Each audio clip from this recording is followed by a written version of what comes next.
Three-game series now. Game 5, NBA Finals, tied at 2.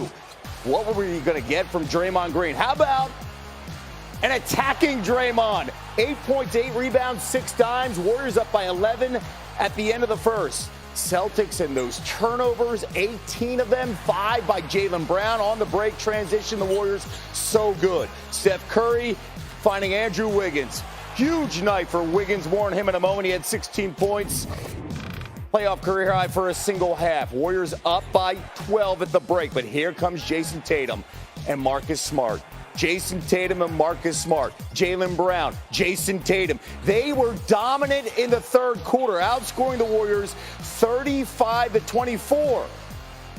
Then Robert Williams to Grant Williams on the break, and you think, Boston on the road, undefeated 7-0 in the postseason. Are they going to steal another one in San Francisco? Final seconds of the quarter, Jordan Poole. Woo! Feeling really good. 14 points for him. Warriors up by 1 after 3. He got it off in time. Under 10 minutes to play now. The lead for Golden State is by 5 because the Celtics went absolutely cold. They couldn't hit anything. How about the first 8 minutes of the fourth quarter, just 5 points, and there is Clay wide open. Why not? 5 triples for him. He had 21 points. Meanwhile, Andrew Wiggins. And when he goes like this to the rim, the whole place erupts. It gives a spark to the Warriors. He had 26 points. He had 13 rebounds. Steve Kerr can close it out Thursday night in Boston on ABC. We have a chance. We got two cracks at getting one win. But we also know how difficult it's going to be. So nobody's celebrating, but we're excited to be in this spot, and we want to take advantage of it. Obviously, we're all frustrated with tonight a little bit, but even prior, quarters and games. And so our message is take it one at a time. We've been here before and did it against Milwaukee, and let's bring it back out to the Bay. Jason Tatum. I mean, he had 27 points, but really the storyline is what we're seeing so far in the finals in the fourth quarter. A familiar trend, shooting 24% in the final period this series compared to a whopping 56% in the opening quarter. Let's bring in our guys, of course, as promised. That is Vince Carter, Amari Stoudemire, and Alan Hahn. Is this as simple, VC, as Jason Tatum just doesn't have the energy in too many minutes in the fourth quarter? Because how do you explain his continued collapse in that final period when the Celtics had that chance last night on the road? Yeah, I mean, maybe these guys can explain it better than I can. He did look gassed in the fourth, and I understand why they played Jason Tatum and Brown every second in the second half, because they're so important. But, even on his free throws, you see here, he's driving against everyone. He's taking hits. He's getting beat up in there, even swing here. I thought he settled entirely too much. If you look here, it says settle. He never took a dribble. He never put any pressure on the defense. And when he had to put the ball on the floor, there were double teams, and he had to work hard to even get a shot up. And I really saw that.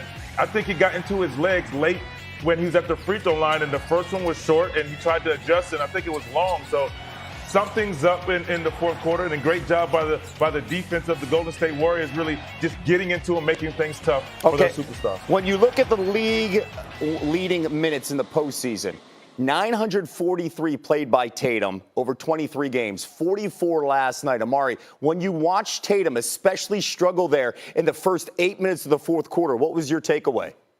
Well, I think he may be a little bit fatigued, but at this point in your season, there's no time for no excuses, right? Either you have it or you don't.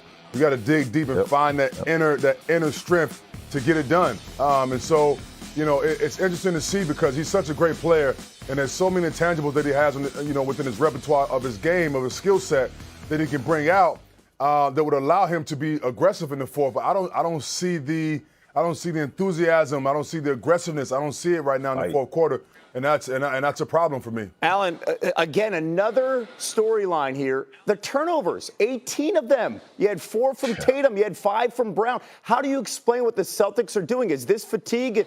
Are they sloppy because they cannot do it in the fourth quarter? What do you see when you watch this team kind of melt down in the fourth quarter, especially the last 2 games? The meltdown is the word. I thought Amari was going to give us a Rocky speech there for a minute, right? How much you can take and keep moving forward. Like, that's really what it is when you're in a playoff run, right? It's the idea of just having to grind through it. And the experience of never being to a finals, you start learning that not only is it pressure, but it's also fatigue. I mean, everybody's tired at this point. Everybody's dealing with something, injuries, whatever. So this is all part of the learning process of getting this far in the playoffs. The turnovers could be part of that. It could be fatigue. It could also be how the Warriors are a good defensive team. Let's also point that part out, too, that Steve Kerr has done a masterful job throughout this series of adjusting, not just from game to game, but even within the game. They are pushing Tatum to where he doesn't want to go. They're not making it easy for him. And guys, both of you that played in the NBA had great careers. What would happen if a coach came up to you before a game and just said, hey, let's change what you're doing. So instead of jumping off 1 foot, jump off 2 feet, try to do this, try to do that. I mean, doesn't that kind of mess with you a little bit as well? Yeah, I mean, I can attend to that. I think sometimes it can be a little bit confusing at this point of the year, trying to really change your game as far as the way you shoot the basketball or those little details of your game being critiqued. That could definitely be something that could be confusing for Jason Tatum. But again, at this point in time in the season, there's no time for no excuses. You've made it through, some juggernauts to get to where you are, from Kevin Durant through Giannis and through the Miami Heat. And so now you're there. So there's no excuses. So you know what it takes to win, and you just have to go out there and get it done. Guys, we are 7 minutes into the program, and I haven't talked about Steph Curry once. I haven't even showed a Steph Curry shot, a guy that was leading the offensive scoring output for every single player in the finals. That's because Steph had just 16 points. He was 0 for 9 from 3, snapping a streak of 233 games. That is an NBA record of making at least 1 3. And with that in mind, did the Warriors escape last night with a win and winning a title with everybody else helping, or did the Celtics lose this series by not taking advantage of Steph falling short last night? Let's start with you, Vince. I think they did. I think they missed an opportunity. And, I want to point this out. A lot was said about the drop coverage and why are they continuing to do the drop coverage. And I think we saw last night why they were sticking with the drop coverage. And I'm not going to say they got pressured into changing their defense, but it was predicated on keeping everything in front of them where they could find everyone. And yes, Steph Curry is there getting the 3. He has the big numbers, but they kind of kept everybody at bay. Well, now you put 2 on Steph Curry. You slow him down. He shoots. He struggles. But everyone else is able to get off. Draymond Green now is playing on that 4 and 3, doing what he needs to do. You see there, Al Horford, he's up on a 3. He's short, something he didn't see a lot. They're contesting threes, so they tended to get into his head, being a little short on his shots. But guess who else got to get going and get rolling? Poole. Draymond starts to be a little more aggressive because he's seeing driving lanes. Obviously, Andrew Wiggins, who's been the second best player, in my opinion, for them. And then Klay Thompson finds his way shooting 3. So I think the drop coverage, there is a reason why they were sticking to it. Though we did not like it, it was effective with what they were trying to do, they meaning Boston defensively. Alan, let's talk a little bit about the culture here with the Warriors. Because Andrew Wiggins, as VC just talked about it, 26 points, 13 rebounds. You can make a case the last 2 games. He's the second most valuable player on the court behind Curry. What does this performance tell you about the Warriors and the team and the culture that they built the last couple years without KD? You think about, again, the 2-year sabbatical that the Warriors took from the NBA Finals as an elite team, dealing with the injuries with Klay. Steph also had an injury, and obviously Kevin Durant leaving as a free agent, and they make the move, and they bring in a guy like Andrew Wiggins, who hadn't been about a lot of winning, came out of a culture in Minnesota where they had a lot of issues there with Jimmy Butler, obviously, and he and Karl Anthony Towns. And he comes here, and they just work with him and work with him and work with him. And now you've got a guy who was a number 1 overall pick, who was starting to see his potential, starting to realize his potential, and starting to be a player that I don't know if anyone knew he could be this good, because we always knew he could score. But the rebounding, especially in the last 2 games, and the defense, how determined he has played in this game, and how low-key he has been as well. He has not been demonstrative, except for that dunk on Tatum, by the way. Wow. This is a player that is all a result of what the Warriors can do with you, just like Gary Payton has been, and just like Jordan Poole and several others. But this is the jewel of their development program. Okay, so we see Wiggins step up. We see Draymond step up. We see Poole step up on an off night by Steph here.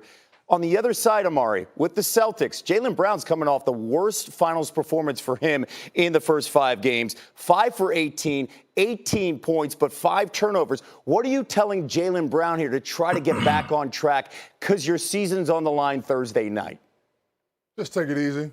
I mean, you have some games where, you've been carrying your team throughout this entire, finals, right? He's been arguably the best player on that team so far in the finals.